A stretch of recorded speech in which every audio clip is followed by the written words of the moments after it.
Bismillahir Rahmanir Rahim. We'll move on to Hadith 357 from Abdullah ibn Amr.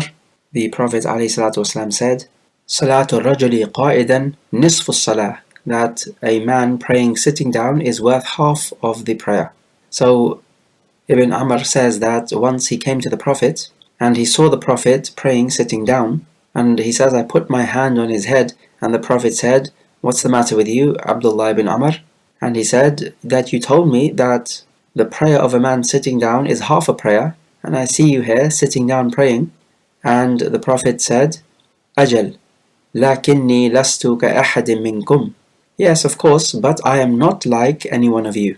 So what we take from this narration is that praying sitting down is half the reward of praying standing up. However, it needs to be noted that this applies to a nafilah prayer, not a fard prayer. And this hadith applies to when you are able to stand up praying the nafilah prayer, but still you choose to sit down. As for if you're unable to stand up due to an illness, then even if you pray sitting down, you receive the full reward for a nafilah. As for the fard prayer, if you are able to stand up, you absolutely must stand up. And if you pray sitting down, it is invalid. So notice the difference between the fard prayer and the nafilah prayer here. And this is one of those really specific differences we have between the nafilah prayer and the fard prayer. And so we have to understand this hadith in this context, not in the absolute context, such that we could say that praying a fard prayer sitting down whilst you're able to stand up is half the reward. No, this is not the case. Rather, there is no reward and your prayer is invalid. Standing up for the prayer, the fard prayer, is a rukn, which means if you do not do it intentionally, then your prayer is completely invalid and you have to start over again. We find from the statement of the Prophet that I am not like any one of you, we can take that this is a khasisa or something specific to the Prophet, that even if he prays a nafilah prayer sitting down, he will have the full reward as if he was praying standing up. And like we say, this is specific to the Prophet and it does not apply to anyone else, because the Prophet here says that I am not like any one of you. So this is a textual evidence then that this is specific to the Prophet. The other issue to concern ourselves with here is how should you sit down? Well, we have evidence that the Prophet prayed sitting down mutarabbi', which is cross-legged. So it is not the iftirash position nor the tawarruk position. That would only be when you're sitting in the tashahhud. So you'd sit like that then. But as for when you're sitting and you're replacing the standing position, then this is mutarabbi' or cross-legged. Hadith 358 from Aisha, that the Prophet's prayer in Ramadan and other than Ramadan would be 13 rak'at in the night. From them there would be 2 rak'at of the Fajr. So from this narration, the Prophet would pray 11 before the Fajr and 2 which would be the Sunnah of the Fajr. In this chapter of the night prayer we have many narrations, and many from Aisha because she would observe the night prayer of the Prophet. Of course he would spend the night with her, so this is something which she could see but the other companions could not. In another narration in the same chapter she says it was 11 rak'at, and after every 2 he would make the salam, and he would make the witr with 1. And when the mu'adhin would make the adhan of the Fajr, he would stand up and pray 2 light rak'at, and then he would lie down on his right hand side until the mu'adhin will come for the iqamah. Also she says that the Prophet would pray 13 rak'at and would pray the witr with 5 of them, and he would sit down only in the last rak'ah of these 5. So in other words, 5 straight rak'at of witr. Also she says that he used to pray 13 rak'at and he would pray 8 rak'at and then make the witr. And then after that he prays 2 rak'at sitting down. And when he wanted to make the ruku', he would stand up and make the ruku', and he would pray 2 rak'at between the adhan and the iqamah, and this is the sunnah of the Salat al-Subh. Now in this particular narration here, it needs to be pointed out that we find she says that he would pray 2 rak'at after the witr, and he would pray these 2 rak'at sitting down. This seems to be strange because it means then that the nighttime prayer has not been ended with the witr.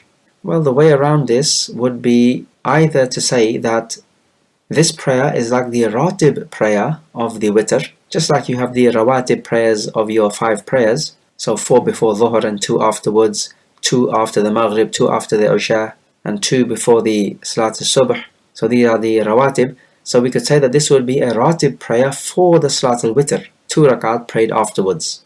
Or we could say that he would sometimes do this, but other times his last prayer would be the witr. So sometimes this and sometimes that. However, this is an interesting little point here, him praying 2 rak'at sitting down after the witr. In another narration in the same chapter, she says that the Prophet would pray by night until the last prayer by night would be the witr. It appears this would be the normal practice then, although if somebody prayed a ratib for the witr, then we do have evidence for this. Also, Aisha says about the witr, he used to pray the witr during every part of the night, so he could pray during the beginning or in the middle of it or at the end of it, but the witr would certainly end by the sahar time, which is the dawn break. So he would not pray the witr after that, so any time in the night before the dawn break. And the Salat al-Witr is prayed after the Salat al-Isha. Also we find that before a man goes out to the masjid for the Salat al-Fajr, he can lie down on his right hand side after praying the sunnah of the Fajr. And this would be to give him an extra rest and recuperation period. This is not wajib, rather it is at best recommended. And it is even more so emphasized if you need to take a little rest, particularly if you have been praying the nighttime prayer and so you'll be somewhat exhausted. So definitely after the sunnah of the Fajr you would need to take a little rest, and so there is nothing wrong with that. Also we find the Prophet would not pray the Salat al-Layl in congregation with his wife, rather he would do it individually, and this is the regular ongoing sunnah, to do it individually. However, if on a one-off occasion you do it as a jama'ah, then we do have evidence for this. As for the number of the rak'at that you pray, then this is either 11 or 13, we have evidence for both. But we can say that if it is 13, then it is sunnah to make the first 2 rak'at light. And the evidence for this is found in Sahih Muslim. This is what the Prophet ordered us to do. That when you get up for the nighttime prayer, then you begin with 2 light rak'at. So what would happen is that you pray 2 light rak'at, and then the other ones you would lengthen it, as is the usual practice. And so you would have prayed 13 night prayers in total. Or you can do it the other way around, which is just a simple 11 rak'at as well. And with the witr, you can pray 2 by 2 and then 1 rak'at at the end, that will be a witr. Or you could pray 3 straight rak'at as the witr, or 5 straight rak'at as the witr. You can do 7 straight rak'at as well, and even 9 straight rak'at you can do. But if it is 9 you're doing, then you would make 2 tashahhud, one after the 8th rak'ah and the last one after the 9th. Hadith number 359. Aisha radiallahu anha was asked about the witr of the Prophet, and she replied, she said that we would prepare his siwak and his water for the wudu, and then Allah would make the Prophet pray by night time, and he would make the siwak and the wudu, and he would pray 9 rak'at, and he would not sit in those 9 rak'at except after the 8th. And he would mention Allah and praise Him and make dua, and he would then stand up without making the salam, and this is to complete the 9th rak'ah, and then he would sit down in the tashahhud and make mention of Allah and praise Him and make dua, and then he would make the salam, and it was such that we could hear his taslim. Then he would pray 2 rak'at sitting down, so this makes 11 rak'at. And she says that when the Prophet became heavier, he made witr with 7, and then praying 2 rak'at after the witr, so this makes 9 rak'at. And she says, "O my son," to the questioner, that the Prophet would love being regular in his prayer. And if it be the case that some sleep or some pain overtook him and diverted him from the nighttime prayer, then in the next following morning he would pray 12 rak'at. And she says that I do not know ever that the Prophet recited the whole Quran in one whole night, and neither have I ever known him to pray the whole night up until the dawn. And neither did he fast a whole month except for Ramadan. The nighttime prayer, and indeed all of the sunnah prayers, are prayed 2 by 2. Only the witr does not have to be prayed 2 by 2. So you find that you can pray 3 in a row, 5 in a row, 7 and 9 in a row as well. So we can say this is an exception to the nighttime prayer rule. Although the witr is an odd number, so it would make sense that it does not need to be prayed 2 by 2, because 2 by 2 would necessarily mean an even number. We can also take from the narration that if you miss your nighttime prayer, then you can pray the equivalent even number of prayers during the next day. So the Prophet would pray 11 rak'at normally, but if he missed those 11 rak'at because of severe slumber or some sort of pain which prevents him from getting up, then he could pray 12 in the day, not 11, because that will be witr, and that's only to be done during the night time, but you can pray the next even number, which is 12. Also in the same chapter, the Prophet ﷺ said, من نام عن حزبه أو عن شيء منه فقرأه فيما بين الصلاة الفجر والصلاة الظهر كتب له كأنما قرأه من الليل. Whoever misses his hizb, or his little section of the Quran which he prays every night, or something of his hizb, and he recites it the next morning between the Salat al-Fajr and the Salat al-Dhuhr, then it will be written for him as if he prayed it by night time.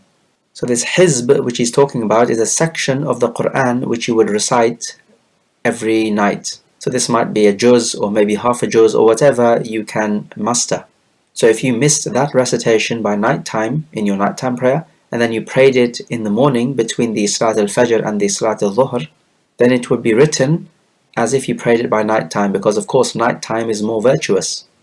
And when we say you missed it because you overslept, not you missed it because you intentionally missed it. Of course that is different. The next hadith, 360, about the Salat al-Awwabin, the prayer of those who return in repentance. From Zayd ibn Arqam, the Prophet ﷺ said, Salatul Awwabin hina tarmidul fisal. The Salat al-Awwabin is when feet, or the hooves of the baby camel, are burnt due to the hot sand. So here we are talking about the Salat al-Duha, which is prayed between the sun rising a spear's length above the horizon until the sun being one spear length before its zenith. So you could pray the Salat al-Awwabin or the Salat al-Duha, same thing, during this time, but this hadith tells us that it is better to pray it later on when the land heats up. And we know about the virtue of the Salat al-Duha is that it serves as a charity for every single one of your joints for that day. And it is upon you to give a charity for every single one of your joints every day. And so just 2 rak'at of Salat al-Duha would suffice you. So do not let this opportunity pass you by. And we say that the Salat al-Duha is more emphasized if you have not prayed the night prayer. And it is less emphasized if you have prayed your night prayer, the tahajjud. Hadith 361, about the nighttime prayer being 2 by 2, from Ibn Umar, the Prophet said, Salatul layli mathna mathna, فإذا خشي أحدكم الصبح صلى ركعة واحدة توتر له ما قد صلى. The nighttime prayer is 2 by 2, but if one of you fears the dawn break, then he prays 1 rak'ah, meaning the witr. It would make odd for him the number of rak'at he has prayed. So we find here that the witr ends at the dawn break, so you have to pray the witr before the dawn break. If you missed your witr, then the sunnah is that you would pray the even number of rak'at during the daytime between the fajr and the dhuhr, because when the Prophet would miss his witr or his nighttime prayer, he would pray 12 rak'at during the morning, and this would be because his total rak'at would be 11. Now you can't pray 11 rak'at during the daytime because that would be odd, so he would pray 12 rak'at. The Prophet spoke this hadith in response to a man asking him about the nighttime prayer. Notice that he could have just said that the nighttime prayer is 2 by 2, that's it. But he went on to say that if one of you fears the dawn break, then let him pray 1 rak'ah, it will make it odd for him. He gave this extra piece of information. Now why would he do this? He would do this because even though he's not asked about it, there's no doubt that this questioner will need this information because he's praying by night time. It is similar, for example, when the Prophet was asked about the seawater, that these people are traveling by sea and they have some water with them which they need to drink, so can they use the seawater to make wudu? And the Prophet said, هُوَ الطَّهُورُ مَاؤُهُ الْحِلُّ مَيْتَةُ. The seawater is of pure water, and the dead of the sea are halal. So the dead fish, for example. Now he was not asked about the dead animals of the sea, but nevertheless, because these people are traveling by sea, they will need this information. That's why he adds this information on, because they will need it, because it's in that context, even though he's not been asked about the dead of the sea. Also, this hadith proves that the Salat al-Taraweeh does not have an upper limit, because if the nighttime prayer did have an upper limit, the Prophet would have said so. But he did not say that you must pray 11 rak'at or 13 rak'at. He simply said you pray it 2 by 2. So this is the only guideline here. As for the upper limit of the nighttime prayer, including Salat al-Taraweeh, then there is no upper limit. You can do literally as much as you want. But at best we can say that 11 or 13 is recommended because that's what the Prophet did. But we cannot say that it is wajib. And neither can we say that anything other than 11 or 13 is a bid'ah. And in the same chapter from Ibn Umar, the Prophet said, اجعلوا آخر صلاتكم بالليل وترا. Make your last prayer by night the witr. And this is by way of recommendation, not by way of obligation. You'll remember the previous narration in which Aisha says that he prayed the witr, then he would pray 2 more rak'at sitting down. So he's praying 2 rak'at after the witr, and we said that this could be like a ratib sunnah of the witr. So we find that it is not wajib to make the last prayer the witr. Nevertheless, you ought to do this because of the verbal order of the Prophet, as we see in this hadith. Hadith 362, about the witr being best prayed at the end of the night. From Jabir, the Prophet said, من خاف ألا يقوم من آخر الليل فليوتر أوله ومن طمع أن يقوم آخره فليوتر آخر الليل فإن الصلاة آخر الليل مشهودة وذلك أفضل. Whoever fears that he will not be able to stand up for prayer at the last part of the night, then let him make the witr at the beginning. But whoever desires to stand up at the last part of the night, then let him make the witr at the last part of the night, because the prayer at the last part of the night is witnessed, meaning by the angels, and that is more virtuous. The Salat al-Witr, like we said, can be prayed any time after Isha and before the Subh. However, the better time for praying the Salat al-Witr would be during the last part of the night. It would be during the last third of the night, because it is at this part where your prayer would be witnessed by the Malaika. This would be better for you. Likewise, we spoke about the Salat al-Awwabin. It can be prayed between the 2 ends of the times, but it is better prayed during the last part of the timing. Hadith 363, from Jabir, the Prophet said, أفضل الصلاة طول القنوت.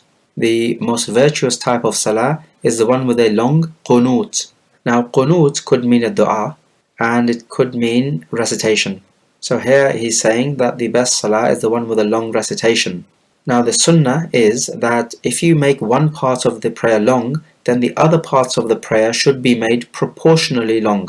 So for example, if you recite your Fatiha, then afterwards you recite a long surah or a long passage of the Quran. So this would be a long qunut, a long recitation. Then it means that your ruku' and you're standing after the ruku', and your sajda and you're standing in between the sajda and the next sajda, and your tashahhud sitting position, all of these positions should be proportionately longer. This is how the Prophet's prayer has been observed and reported by the Sahaba in the Sahih. What should not be done is making your prayer disproportionate. So a long standing position but a very short ruku' position. This, although permissible, is not the sunnah. But of course there are times when a shorter prayer is in fact better. For example, the sunnah of the Fajr. That should be a short prayer. So if you were to pray it long, you would be opposing the sunnah. But when you're praying other times, like in the Salat al-Layl, then the Salat al-Layl is typically a long prayer, because it's not like you've got work to go to or you have some other business. Normally in the night time, you don't have too much business to attend to, so you can make your prayer nice and long. Hadith 364, about a particularly special time during the night. From Jabir, the Prophet said, إِنَّ مِنَ اللَّيْلِ سَاعَةً لَا يُوَافِقُهَا عَبْدٌ مُسْلِمٌ يَسْأَلُ اللَّهَ خَيْرًا إِلَّا أَعْطَاهُ إِيَّاهُ. Verily, in the night there is a particular time period in which no Muslim asks Allah for any goodness except that Allah will grant it to him. So notice from this hadith we are told that there is a particular time period. We're not told exactly when it is. So similar to Laylatul Qadr, we are required to seek it out. So the night time is a great time to make dua. Similarly, the time of Yawm al-Jum'ah, the time where your dua is more likely to be answered, we are required to seek it out. Notice the condition here, you ask Allah for goodness, so you don't ask Allah for any sin or transgression against anyone else, because this is not goodness. In the Quran, Allah Jalla wa Ala gives us the etiquettes of making dua. He says, وَدْعُوا رَبَّكُمْ تَضَرُّعًا وَخُفْيَةً إِنَّهُ لَا يُحِبُّ الْمُعْتَدِينَ. And call upon your Lord with humility and in secret. Verily, He does not like the transgressors. So you call upon your Lord with tadarru', when you are humbled and desperate to seek a positive reply from your Lord, and you call upon Him in secret. so not openly in public, because this is closer to sincerity. And he says that he does not like the transgressors, so you do not transgress in your dua. So you do not ask for something sinful like breaking of ties of kinship, or harming someone else, unjustly of course, or going to unnecessary detail in your dua. For example, precisely describing the type of house you would want in Jannah, and how many rooms and how many stories it should be, and what color it should be, and what shape and so on. This is all unnecessary. Just ask for Jannah and be quiet. Now this time period is likely to be during the last third of the night or last half of the night. And we know this with the other evidences. For example, this next hadith, number 365, from Abu Hurairah, the Prophet said, ينزل ربنا تبارك وتعالى كل ليلة إلى السماء الدنيا حين يبقى ثلث الليل الآخر فيقول من يدعني فأستجيب له ومن يسألني فأعطيه ومن يستغفرني فأغفر له. That our Rabb Tabaraka wa Ta'ala descends every night to the lowest heaven when there remains the last third of the night, and he says, who is calling me that I may answer him? Who is asking me that I may grant him? And who is seeking forgiveness from me that I may forgive him? So the first point to note about this hadith pertaining to the Aqidah is that Allah descends to the lowest heaven despite the fact that He is above His throne, which is above the heavens. Now, how could this possibly happen? Well, the answer is we don't actually know how it manifests. It does manifest somehow, but how it manifests we have no idea, and we cannot say anything on that issue. Some people have tried to give their own ta'wil, their own interpretations. They said that it is in fact the angels which descend, but this goes clearly against the hadith, because how can angels answer your dua and give you what you want and forgive you? And the hadith clearly says that the Rabb descends to the lowest heaven. Others have said that the mercy of Allah descends to the lowest heaven. But again, this is no good, because the mercy of Allah does not descend to the lowest heaven, rather it descends right to earth. Whenever you experience the mercy of Allah, this is the mercy of Allah on earth, not just the lowest heaven. So basically, when it comes to these matters of the unseen, we just have to rely solely on the text without using our own rationale to try to understand it and justify it, because though our rationale is immensely important to us, it is only useful in this present physical world. When it comes to matters of the unseen, then this does not pertain to our rationale except only to a limited extent.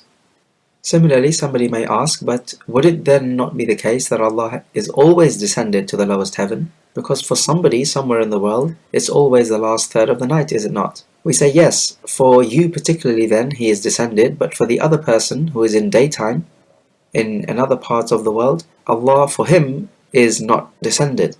Now again, how does that work? We don't know the how of it, because this is from the matters of the unseen. It's like some completely different dimension which we do not encompass. Now with regards to the special time when Allah descends, then we have three narrations on this. First narration is this one, which talks about the last third of the night. We also have a narration which talks about after the first third of the night has gone, and we also have a narration which talks about after half the night has gone. So it appears that these are differing words given by the narrators, and so it would seem more sensible to go with the ones which have been narrated more often. All three wordings have been narrated in the same chapter here in Muslim, and it appears that the last third of the night is the preferred timing. However, we could also say possibly that it can vary, so that sometimes the virtuous time is when 1/3 of the night has passed, sometimes it is when half the night has passed, and other times it is when 2/3 of the night has passed, meaning to say that 1/3 of the night is remaining. And we know from the usual practice of the Prophet is that he would sleep for half the night, then he would get up at half the night, and he would pray for 1/3 of the night, so that makes 5/6 of the night, and then he would sleep for the last 6th of the night, just before the dawn. Hadith 366, about the Salat al-Taraweeh, from Abu Hurairah, the Prophet said, "Man qama Ramadana imanan wa ihtisaban, ghufira lahu ma taqaddama min dhanbih." Whoever stands Ramadan praying out of his iman and seeking reward, then his previous sins will be forgiven. At-Taraweeh comes from raha, which means rest, and so it is so called because after every 4 rak'at, which would be long rak'at, the early Muslims would take a rest, a raha. So standing the night of Ramadan out of Iman means you're doing it because you have Iman. You're not doing it for showing off reasons.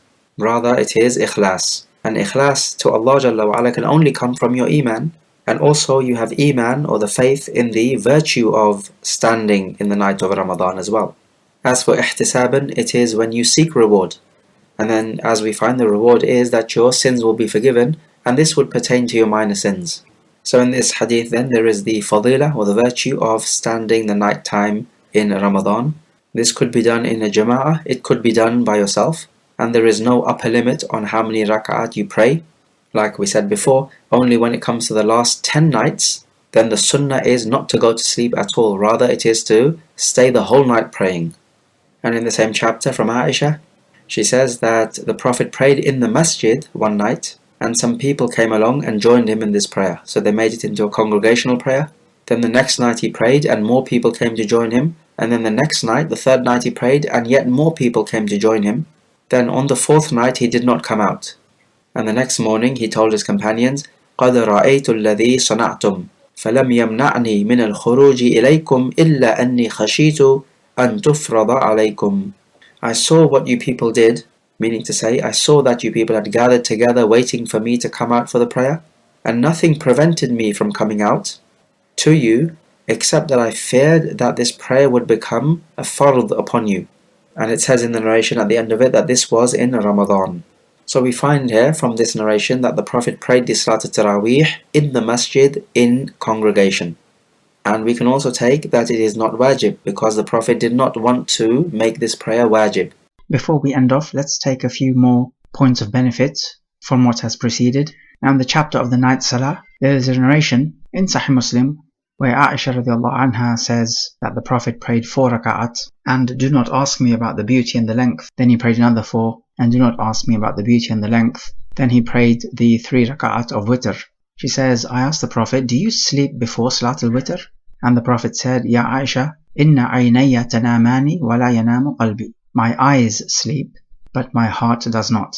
Now what this means to say is that the Prophet does not break his wudu when he is sleeping, and this is specific to him. But you'll remember that we took the narration when the Prophet and some of his companions were in a valley and they went to sleep, and the Prophet appointed Bilal to notice when the dawn breaks so he could wake them up for Fajr, and Bilal himself went to sleep and they missed the timing of the Salat al-Subh. But then the question is, well, if the Prophet's heart is awake, then how come he did not notice the Salat al-Subh?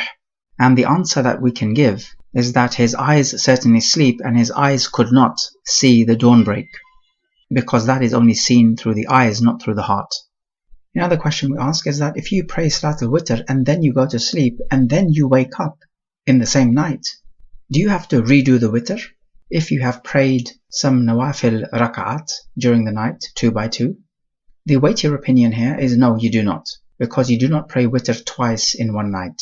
As for the order to make the last prayer by night the witr, which is found in the Sunan, then this is by way of recommendation.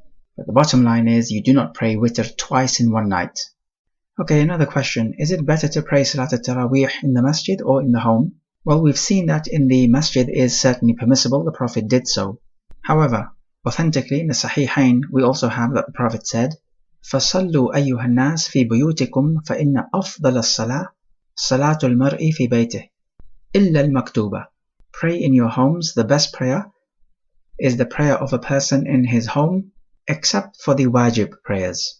Now he uttered these words in the context of the Salat al-Taraweeh in Ramadan, when so many people gathered in the masjid expecting the Prophet to come out like he did for the first 2 or 3 nights. So based on that, it would be a good opinion to say that Salat al-Taraweeh is better to be prayed at home, unless a person feels that at home he will become lazy, and in the masjid he will have more motivation and energy, in which case the masjid would be better, because it is the quality of your salah which ultimately matters. So this would be a nice middle opinion that takes from both sides of the evidence. Okay, let's take some review questions. So question number 1, what is the ruling on starting the prayer sitting down? Question number 2, if you intended to pray the Salat al-Tahajjud but you overslept, then what is the recommended action? Question number 3. Is there an upper limit on the number of rak'at that can be prayed at night time or even in the Salat al-Taraweeh? Justify your answer.